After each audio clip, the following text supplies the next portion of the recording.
Good day all of you. मैं महेंद्र सिंगारिया, सहायक आचार्य राजनीति विज्ञान। आज हम गांधी जी की 5वीं ऑनलाइन क्लास, जिसके इससे पूर्व हमने गांधी जी के बारे में जो 4 ऑनलाइन क्लास के बारे में हमने अध्ययन किया, आज है गांधी जी की 5वीं ऑनलाइन क्लास है। उसके अंदर हम गांधी जी के जो सामाजिक विचार है उसके बारे में अध्ययन करेंगे। इससे पूर्व हमने गांधी जी के जो प्रमुख जीवन परिचय, गांधी जी के राज्य संबंधी धारणा, उनकी प्रमुख कृतियाँ, रचनाएं, ठीक है ना, राज्य संबंधी विचार और सत्य, जो अहिंसा, जो संबंधी विचार थे उसके बारे में, और स्वराज्य संबंधी विचार, जिसमें हमने स्वराज्य के संबंध में असहयोग आंदोलन, सविनय अवज्ञा आंदोलन, हिजरत, प्रवचन, अनशन, हड़ताल आदि बिंदुओं का अध्ययन किया। साथ ही हमने सत्याग्रह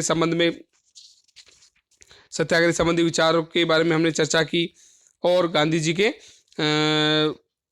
जो सामाजिक विचार के बारे में हमने आर्थिक विचारों के बारे में हमने अध्ययन किया। सामाजिक विचार की क्लास तो आज होगी।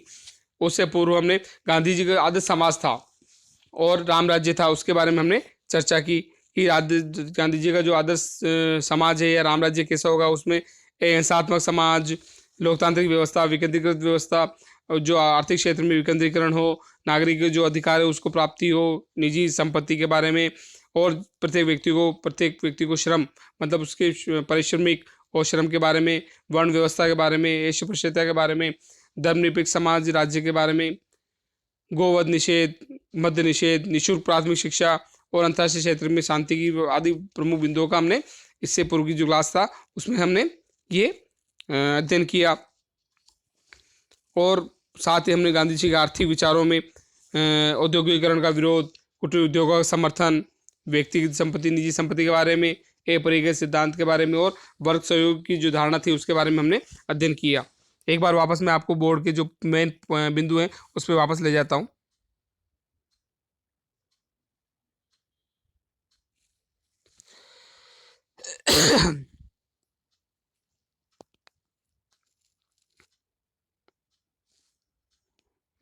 इन सभी जो बिंदु थे, हमने इन सभी बिंदुओं के पर हमने चर्चा कर ली।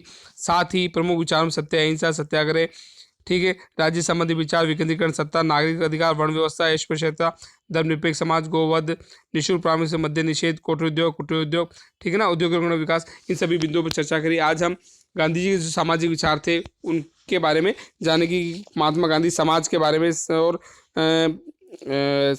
उनके क्या विचार थे, सामाजिक विचार क्या थे, ये इन आर्थिक विचारों में। अब इन्हीं बिंदुओं से वापस, जो ये बिंदु हमने पढ़े, उन इसी बिंदुओं से वापस हम सामाजिक विचारों की चर्चा करेंगे। आइए चलते हैं, इनका विस्तारित अध्ययन करते हैं। गांधी जी के सामाजिक विचार। राजनीतिक क्षेत्र के साथ साथ समाज सुधार के क्षेत्र में गांधी जी के विचार और कार्य बहुत महत्वपूर्ण हैं। गांधी जी का विचार था कि जीवन एक संपूर्ण इकाई है और हम उसे राजनीतिक, धार्मिक, आर्थिक और सामाजिक आदि भागों में नहीं बांट सकते। अतः समाज सुधार के लिए कार्य राष्ट्रीय मुक्ति आंदोलन के साथ साथ चलना चाहिए। स्वराज्य के लिए संघर्ष, राष्ट्रीय आत्मशुद्धि की प्रक्रिया, और इसके लिए सामाजिक कुरीतियों को दूर करना नितांत आवश्यक है। इस कारण गांधी जी ने स्वराज्य आंदोलन के साथ साथ सामाजिक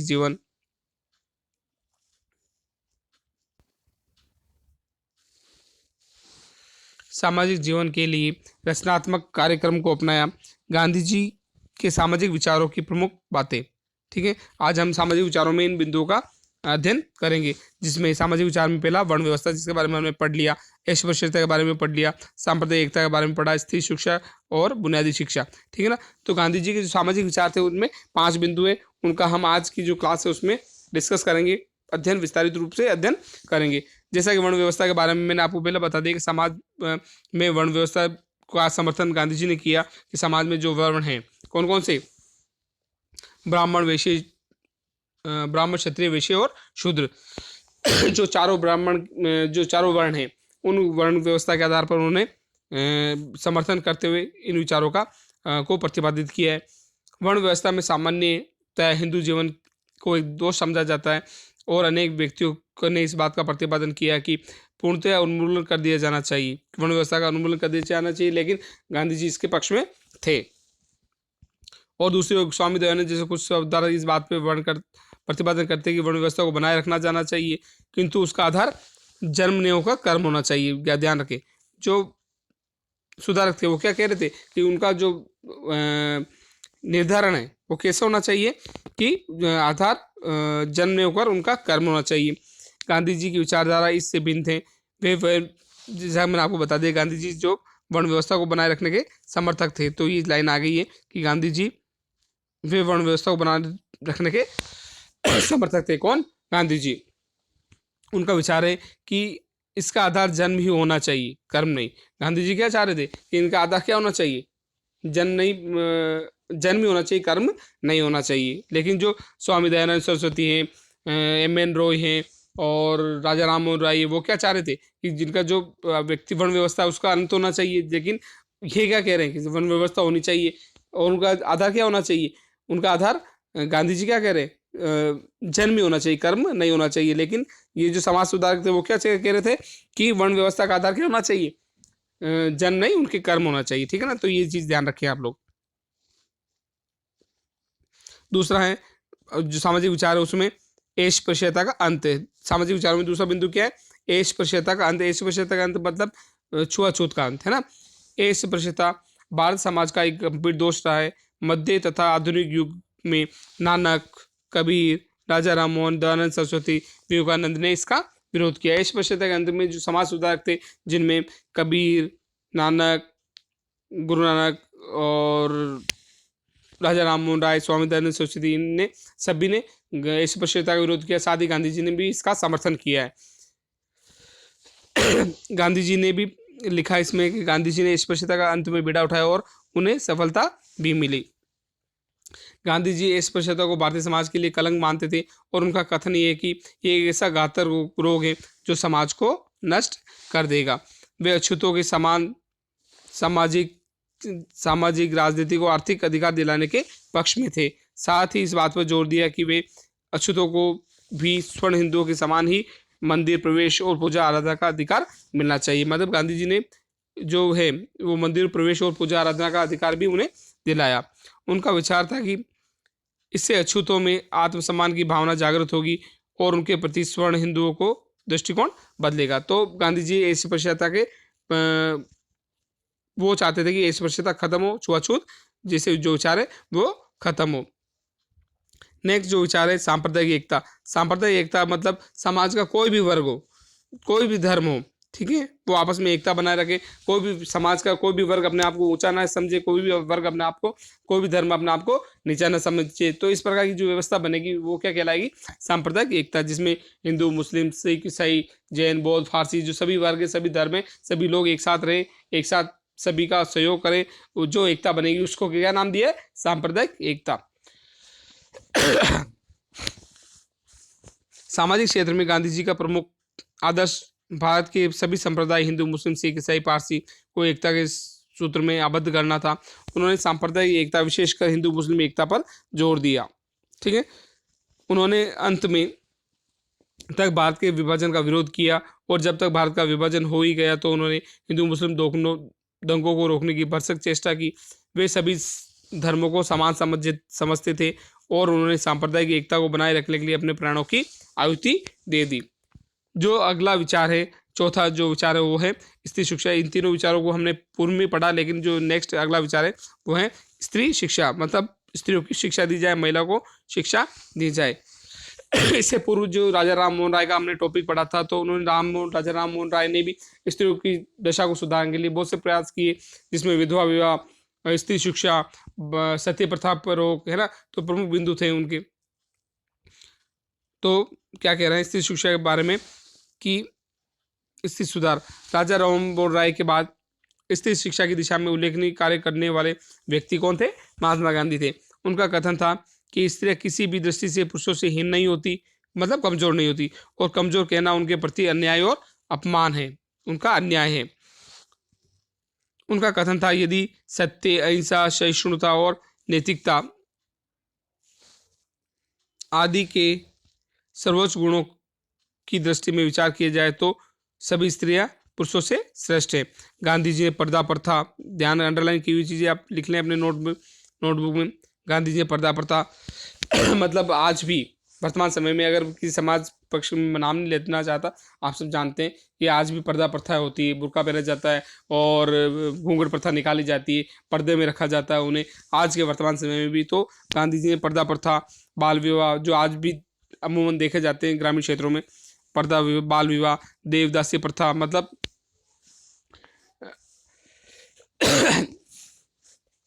आदि स्त्री जीवन से संबंधित बुराइयों को डटकर विरोध किया और इस बात का प्रतिपादन किया कि स्त्रियों को कानून तथा व्यवहारों में पुरुषों के समान ही अधिकार प्राप्त होने चाहिए। किंतु गांधी जी इस बात के पक्ष में नहीं थे कि स्त्रियां आर्थिक दृष्टि से स्वतंत्र हो। ठीक है, सब चीज के पक्ष में थे, लेकिन गांधी जी नहीं चाहते थे कि आर्थिक दृष्टि से मतलब वो कमाने पैसा कमाने के लिए बाहर निकले। अगला बिंदु है सामाजिक क्षेत्र में, वो है पांचवा बिंदु बुनियादी शिक्षा। क्या है? बुनियादी शिक्षा। अपन पढ़ रहे हैं गांधी जी के सामाजिक विचार। क्या पढ़ रहे हैं? गांधी जी के सामाजिक विचार में जो पांचवा बिंदु वो क्या है? बुनियादी शिक्षा। मतलब बुनियादी शिक्षा का उद्देश्य क्या होगा? व्यक्ति के सर्वांगीण विकास। क्या होगा उसका मूल मंत्र? कि व्यक्ति के सर्वांगीण विकास के लिए क्या है? बुनियादी शिक्षा, उसकी मातृभाषा स्वयं शिक्षा उसकी स्थानीय भाषा में दी जाए। शिक्षा के क्षेत्र में भी गांधी जी का महत्वपूर्ण योगदान है। उनका विचार था कि शिक्षा का उद्देश्य शरीर, मस्तिष्क और आत्मा का समन्वित विकास। उनका विचार क्या था? शिक्षा का उद्देश्य शरीर, मस्तिष्क, आत्मा का विकास। मतलब उसका मानसिक विकास हो, शारीरिक विकास हो, बौद्धिक विकास हो। कौन कौन से विकास? शारीरिक, मानसिक और बौद्धिक विकास। जैसा कि प्राचीन समय में अगर हम पाश्चात्य राजनीतिक विचारकों में प्लेटो का नाम आता है, जिसने भी इस तरह की शिक्षा पद्धति का मार्ग अपनाया। उसने इस प्रकार की शिक्षा पद्धति के बारे में बताया कि व्यक्ति के मानसिक, शारीरिक और बौद्धिक विकास से पूर्ण तरह से उसे शिक्षा प्रदान की जाए। इस दृष्टि में वे अंग्रेजों द्वारा भारतीयों में स्थापित शिक्षा पद्धति का बहुत अधिक दोषपूर्ण मानते थे। उनका कथन था कि शिक्षा पद्धति युवकों को शारीरिक, बौद्धिक या आत्मिक किसी प्रकार का विकास करने में असमर्थ है। शिक्षा के माध्यम विदेशी भाषाओं ने होने के कारण उनको विद्यार्थियों का अहित होता है। मतलब शिक्षा के माध्यम में विदेशी भाषा नहीं, उनके क्या हो? स्थानीय भाषा। वो क्या चाहती है? ये चाहते थे कि बुनियादी शिक्षा जो हो उनकी स्थानीय भाषा में हो या मातृभाषा में हो। देश की आवश्यकताओं को दृष्टि में ध्यान रखते हुए उनके द्वारा नवीन शिक्षा प्रणाली का सुझाव दिया, जो कि बुनियादी शिक्षा के नाम से प्रसिद्ध है। ध्यान रखें जो बुनियादी शिक्षा थी उसकी प्रमुख विशेषता क्या थी? आइए चलते। पहली, शिक्षा के अंतर्गत प्रत्येक व्यक्ति को मूल रूप से कोई न कोई दस्तकारी शिक्षा ही जानी चाहिए। मतलब रचनात्मकता। ठीक है ना? कोई दस्तकारी मतलब जिसमें सिलाई, कढ़ाई, बुनाई, चरखा, कुटीर उद्योगों से संबंधित जो व्यावसायिक शिक्षा है वो दी जानी चाहिए। दूसरा क्या चीज़ थी? शिक्षा के माध्यम मातृभाषाओं। जैसे पहले उसमें विदेशी भाषाओं को प्रोत्साहित किया जाता था, लेकिन गांधी जी ने क्या बताया? शिक्षा की जो माध्यम क्या हो? मातृभाषा हो। तीसरा, शिक्षा स्वावलंबी और अर्थात विद्यार्थी जिस दस्तकारी के आधार पर शिक्षा प्राप्त करते हैं, उन्हें दस्तकारी से विद्यार्थी जीवन के बाद उनका भरण पोषण कर सके। मतलब जैसे वर्तमान में ITs है, ठीक है, तो जो दस्तकारी आधार मतलब रचनात्मकता, व्यवसायिक शिक्षा दी जाए, जिससे वे अपने बड़े होकर इधर उधर ना उलझकर अपने दस्तकारी, अपनी रचनात्मकता का प्रयोग कर वो अपने जीवन का भरण पोषण अच्छे से कर सकते। तो ये थे गांधी जी के सामाजिक विचार।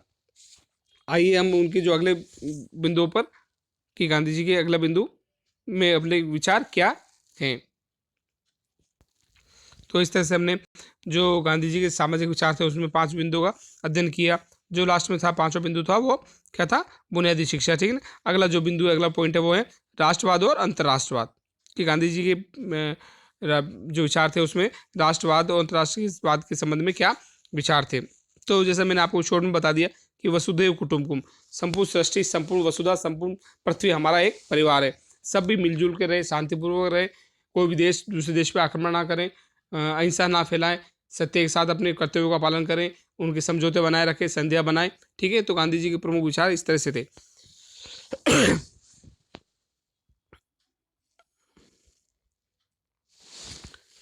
यद्यपि गांधी जी मानवतावादी विचारक थे और उनका दृष्टिकोण वसुधैव कुटुंबकम था, किंतु इसके साथ ही वे राष्ट्रवाद और अंतर्राष्ट्रवाद के समर्थक थे। क्या थे? राष्ट्रवाद और अंतर्राष्ट्रवाद के समर्थक थे। उनका कथन था कि मानव जाति के विकास में सार्वजनिक जीवन के अनेक स्तर देखने को मिलते हैं, परिवार, जाति, गांव, प्रदेश और राष्ट्र। व्यक्ति से क्या बनता है? परिवार, परिवार से जाति है समाज, समाज से गांव बनता है, गांव से प्रदेश, प्रदेश से राष्ट्र। ठीक है ना, ये एक प्रमुख एकीकृत व्यवस्था कहला सकती है। ठीक है, राष्ट्र से अंतराष्ट्रवाद, राष्ट्र, राज्य, अंतर्राष्ट्रीय क्षेत्र, है ना। तो सबसे पहले व्यक्ति, व्यक्ति से क्या बनता है? परिवार या कुटुंब, कुटुंब से जाति, जाति या समाज बनता है, समाज से क्या बनता है? गांव बनते हैं, बहुत सारे गांव किसका निर्माण करते हैं? प्रदेश का, और प्रदेश से राष्ट्र, है ना, राष्ट्र से अंतर्राष्ट्र, है ना। तो गांधी जी क्या थे? राष्ट्रवाद और राष्ट्र के समर्थक थे।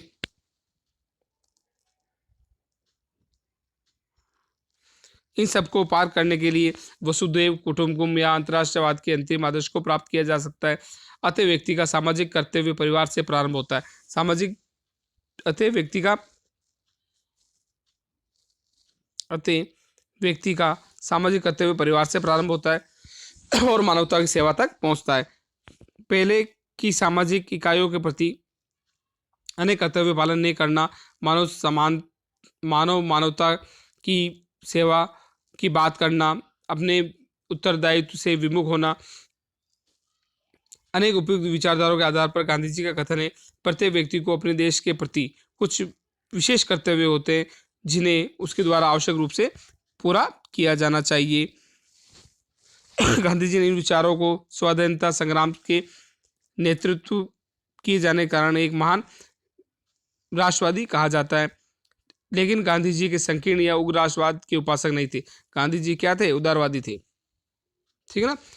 और वो गांधी जो 1920 से लेकर विशेष रूप से, है ना, 1920 से, वैसे गांधी जी दक्षिण अफ्रीका से 1915 में आ गए थे। लेकिन उनका जो सकारात्मक पहलू है, जो मेन बिंदु है, वो कहाँ से शुरू होता है? 1920 से लेकर उनकी स्वतंत्रता प्राप्ति 1947 तक गांधी युग। एक तो रचनात्मक और मानवतावादी राष्ट्रीयता के उपासक थे, जिसके आधार पर ही अंतर्राष्ट्रीयवाद के लक्ष्य को प्राप्त किया जा सकता था।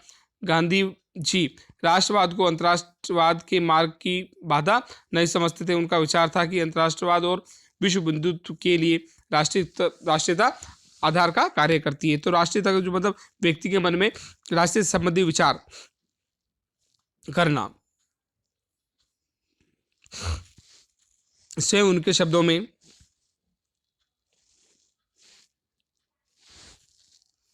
मेरे विचार में बिना राष्ट्रवादी हुए अंतर्राष्ट्रवादी होना असंभव है। कि जब आप राष्ट्रवादी नहीं हो सकते तो अंतर्राष्ट्रवादी नहीं हो सकते। जब आपके मन में अपने राष्ट्र के प्रति भावना नहीं है तो आप पूरे संपूर्ण पृथ्वी को अपना परिवार नहीं समझ सकते। जब तक आप खुद राष्ट्रवादी नहीं होंगे तब तक आप अंतर्राष्ट्रवादी नहीं बन सकते। जैसे कि शब्दों के बिना, ज्ञान के बिना आप वाक्य रचना नहीं कर सकते। ठीक है ना, शाब्दिक अर्थ में समझे कि शब्दों के ज्ञान के बिना आप वाक्य रचना नहीं कर सकते। उसी प्रकार आप राष्ट्रवादी हुए बिना आप अंतर्राष्ट्रवादी नहीं बन सकते। अंतर्राष्ट्रवाद तभी संभव हो सकता है जबकि राष्ट्रवाद एक यथार्थ बन जाए। उनके द्वारा जो प्रकाशित समाचार पत्र था यंग इंडिया, उसमें उन्होंने 4 अप्रैल 1929 को प्रकाशित एक अंक में लिखा कि मैं भारतवर्ष का उत्थान इसलिए चाहता हूं कि संपूर्ण विश्व का हित हो सके। क्या चाह रहे थे? वसुधैव कुटुंबकम की धारणा कि संपूर्ण विश्व का हित हो सके। भारत का उत्थान दूसरे राष्ट्र के विनाश पर नहीं चाहता। उग्र राष्ट्रपति भक्ति की निंदा करता हूं जो हमें दूसरे राष्ट्र के शोषण और तथा मुसीबतों से लाभ उठाने के लिए उत्साहित करती है। तो वो इस प्रकार की राष्ट्रभक्ति की निंदा करते थे जो शोषण और मुसीबत में लाभ उठाने वाले राष्ट्रों के समर्थन या उसे उत्साहित करते हैं। इस प्रकार की जो विचारधारा थी उनका वो समर्थन नहीं करते थे। और अब इस टॉपिक का लास्ट जो पॉइंट है वो है अधिकार और कर्तव्य। क्या है? अधिकार और कर्तव्य। गांधीवादी दर्शन में मानव अधिकार और कर्तव्य का भी प्रतिपादन किया गया है। गांधीवादी दर्शन में अधिकार और कर्तव्य के बारे में मैंने बता दिया कि वर्तमान में अधिकार को, पीछे जो टॉपिक था उसमें मैंने अधिकार के बारे में अच्छे समझा दिया। वर्तमान में कितने अधिकार हैं, कौन कौन से अधिकार थे, गांधी जी किन किन अधिकारों का समर्थन करते थे, सभी चीज़ मैंने बता दिया आपको। उनका विचार था कि भारत के प्रत्येक व्यक्ति को विचार और अभिव्यक्ति की स्वतंत्रता, संगठन की स्वतंत्रता, धर्म को अंतकरण की स्वतंत्रता प्राप्त होनी चाहिए। अल्पमतों को, मतलब जो अल्पसंख्यक है उनको अपनी संस्कृति, भाषा, लिपि का अधिकार प्राप्त होना चाहिए। मतलब अल्पसंख्यक जाति और लिंग के बिना व्यक्ति को कानून के समक्ष समान समझा जाना चाहिए। गांधी मानव अधिकारों की अपनी सूची में नवीन वातावरण और परिस्थितियों के अनुसार परिवर्तन करने के लिए तैयार थे। मानव अधिकारों की इस प्रकार की सूची को देखते हुए गांधीवादी दर्शन अधिकारों की अपेक्षा कर्तव्यों पर अधिक बल देता है। गांधी जी के अनुसार कर्तव्य पालन का अधिकार ही सर्वोच्च अधिकार है। कर्तव्य पालन का अधिकार ही क्या है? सर्वोच्च अधिकार। मतलब आदमी खुद अपने कर्तव्यों का पालना करेगा तो समाज एक तरह से विकसित समाज की ओर अग्रसर होगा। और कर्तव्य पालन के बिना किसी भी प्रकार के अधिकार की कल्पना नहीं की जा सकती। जब आप अपने कर्तव्य को पालना नहीं करते तो किसी प्रकार की आप अधिकार की कल्पना नहीं कर सकते।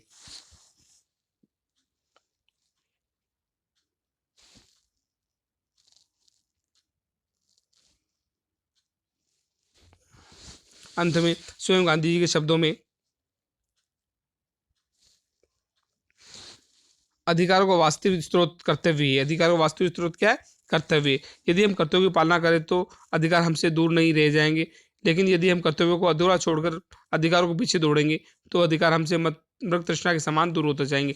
जब आप हम कर्तव्य ऊपर पालना नहीं करेंगे तो अधिकार हमें नहीं मिलेंगे, ठीक है ना। जब आप अपने कर्तव्य सुनिश्चित करोगे, कर राज्य के प्रति नीति निश्चित तत्व जैसे हैं वर्तमान में, और वो अपने कर्तव्य उनकी पालना सुनिश्चित करोगे तो राज्य द्वारा ही स्वतः ही आपको अधिकार प्रदान कर दिए जाएंगे, जिससे राष्ट्र की और राज्य की उन्नति होगी।